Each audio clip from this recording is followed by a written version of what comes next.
Hi, everyone, and welcome to the special simulcast of the Neil Haley Show and the Cutting Edge Benefits Podcast with our host, Tom Quigley of ClaimLinx. All right, Tom, today we're going to talk about the great healthcare plan that is set by the White House administration. Regardless Okay. if you like President Trump or don't like President Trump, this is interesting to talk about each one of these because, Tom has his own plan and he pretty much has told you about it 100 times. But let's see how much of this makes sense and what doesn't make sense. First thing is to lower healthcare costs, he's calling Congress on. You think that's very important to do, lower the healthcare costs? Uh, but I'm sorry, repeat that. It's Yeah. good that he's calling Congress to lower healthcare costs because they're too Yeah, expensive. great. Yeah, good. He's Good. okay. Lower drug prices. Yeah, then he's done that little. He's done okay there. Yeah, okay. If you go to the Trump RX, they have some good deals. I Okay. mean, they these deals already exist though, by the way. Right. It's nothing. He's not done anything different. So you basically say, and Well, you, no, he's lowered. Yeah, he's just got better leverage and deals. He's making people aware, but there's websites like needymeds.org and GoodRx and all that already have been doing that. which we So talked about on the podcast for yeah, sure. All right, lowering insurance premiums. Let's see. The Gray Healthcare Plan stopped sending big insurance companies billions in extra taxpayer-funded subsidy payments. Instead, send that money directly to the eligible Americans to allow them to buy the health insurance of their choice. You okay. don't like this at all. Go ahead. People aren't smart enough for that. And how are you going to control it? So that and it's just a nightmare. It's not happening. Why didn't you think it's going to happen? How First of would all, it it's be a not going to nightmare? lower their premiums. It's not going to lower their premiums. The insurance company is still going to charge them the same amount. So why would you add an extra layer? You have more people not paying their bills and there will be more uninsured. That's just stupid. Because they're going to keep the cash from their gas prices going up. Whatever. Unless you put it in HSA. You don't think if you put it in an HSA account that only could be spent for health insurance, it will work, but you have no idea. It doesn't make Oh any yeah, that's how sense. they would have to do it. Is you'd have to, but people don't know how to sign. It's good luck. Good It luck. would be too much of an administrative nightmare. People aren't bright enough, quite frankly, in this country for that. All right, holding big insurance companies accountable. You like this. The Great Uh-huh. Healthcare Plan creates the plain English insurance standard by requiring health insurance companies to publish rate and coverage comparisons upfront on their websites in plain English, not industry jargon, so consumers can make better insurance purchasing decisions. The Great Healthcare Plan will require health insurance companies to publish the percentage of their revenues that they're paid out to claims versus overhead costs and profits on their websites. It doesn't mean anything. Huh? That won't do anything. That one does nothing. All it does is say they made a lot of money. It's like shuffling chairs on the Titanic. Maximize price transparency. The Great Healthcare Plan requires Hmm. all healthcare providers or insurers who accept Medicare or Medicaid to prominently post their pricing and fees in their places of business. Meaning the hospitals. Yeah. Yeah, that's a good thing because the hospitals are just ripping people off left and right. So really, you could have wrote a better plan. That's it. I have a better plan. Read my book. Exactly. I Donna, read mean, my book. just let Tom just talk about this. I mean, how can a bunch of people get together and this is their plan? There's nothing about like what I would do. What about, but we'd have to change the laws. What if we made it like buying life insurance or buying No one where there's understands life competition? insurance. Huh? Life insurance is complicated for most people too. Well, it surely is, but what if you made it cross state lines and allow the competition to happen like in the life insurance agencies? Or health?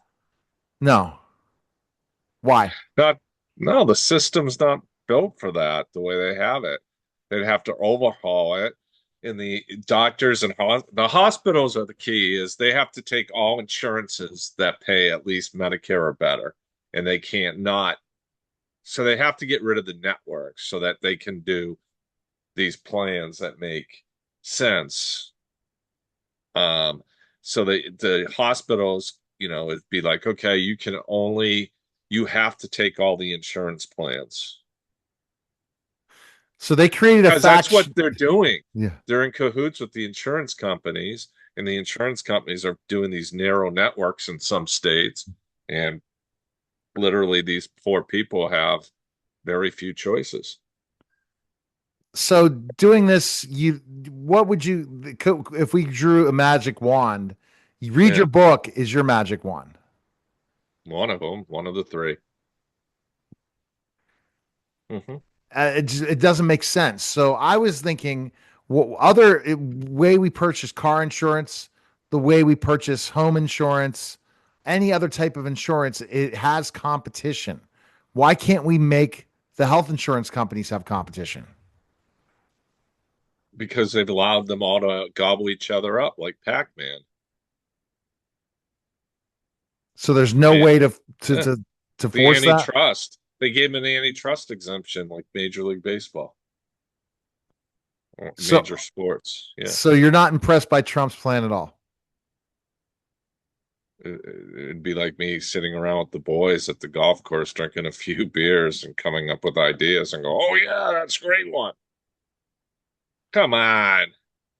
It's So not a give good us five plan. things that could help healthcare today. Well, the five have restrictions on what the hospitals have to take all insurance plans. That would create competition for so the average person can buy plans.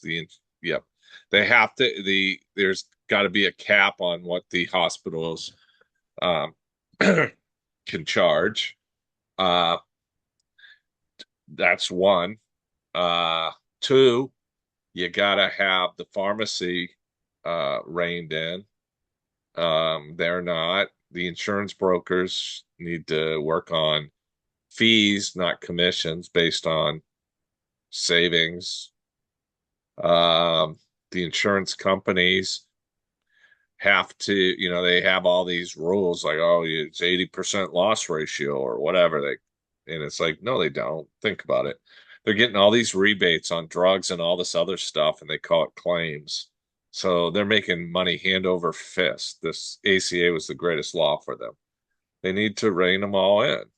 They're not going to. The lobbyists, Congress is a bunch of idiots. The Senate's even dumber, and the nothing gets done. And everyone on one side has Trump derangement syndrome, and the other people have they're nuts in another way, and they all have to get together and come up with government in health insurance. You have the only way it works is you give each American, like I've said time and time again, a $50,000 deductible. Allow people to have direct primary care. If the hospitals want to be for profit, that's cool. You can charge a fee each month for people who want to use your hospitals, just like the direct primary care. And you pay them, and you're able to use those hospitals. And that's how I mean, the government's been so involved. I mean, it's basically, hi, we want you to run a capitalistic society with the health insurance, but we're going to control this, this, and this. We're going to control Medicare. We're going to control all this. If they want a free enterprise system, they have two choices: get out or get in and do it right. Put a 50,000 deductible on every American. Let them do whatever. No more bankruptcy. They can self-fund it. They can do whatever, and there you go. You're done. The money that you save, the money that you create on taxable income, because premiums will drop dramatically because the risk is gone. And what would happen is you would have all kinds of taxable income now, which will more than offset the cost of the reinsurance you purchased to buy any claims above 50,000 or whatever. They would buy it in such bulk, they may not even buy reinsurance. But that's the point I'm making. And what I'm saying is it can be done overnight. That part, that's easy. Okay, great. And then the hospitals, even under the current system, great. You'll have choices, just like you do now. But the premiums for a family would be down to 400 or 500 a month, because there's no risk. Got it. So there has to be an architecture, and you don't see it ever happening. You gotta you gotta you gotta sit down in a public forum with both parties and basically just tell them both, here's why you're idiots with health insurance. I'll gladly do it. And literally humiliate them, make them look so stupid that they would never question it again, and then they would do it. But the problem is, you got these people who are, you're not going to change the system with the government. They got their hands in the cookie jar. Sorry about that. So everyone has their hands in the cookie jar, and I'm sitting there going, okay, um, it's corporate greed But you fix the solution for businesses. every day, Yeah. and individual people if they listen to me. Yeah. I was Individual on the people. golf course yesterday, and a guy was like, "Why don't these businesses listen to you?" He goes, "It's so funny. I see the ones that do here saying how much better their benefits are and how much less they pay, and then you see these idiots who refuse to listen to you for whatever reason." I I mean, the think guy Vince. was intuitive. It was Yeah. funny as shit because I was like, "Wow, you noticed that?" He goes, "Oh, hell yeah." He goes, "It's funny." He goes, Well, the one group complained about their health insurance. The other group's like, well, our rates went down and we give our employees better benefits. it's coming. It's coming. It's coming around. More and more people will know who ClaimLinx is and save people, the businesses money, and give better benefits for employees. Appreciate it, Tom. Love everyone. All right, go to claimlinks.com and schedule a call with Tom and his team today. Appreciate it, Tom. That was a special simulcast of the Neil Haley Show and the Cutting Edge Benefits Podcast, guys. Take care. All right. Thank you.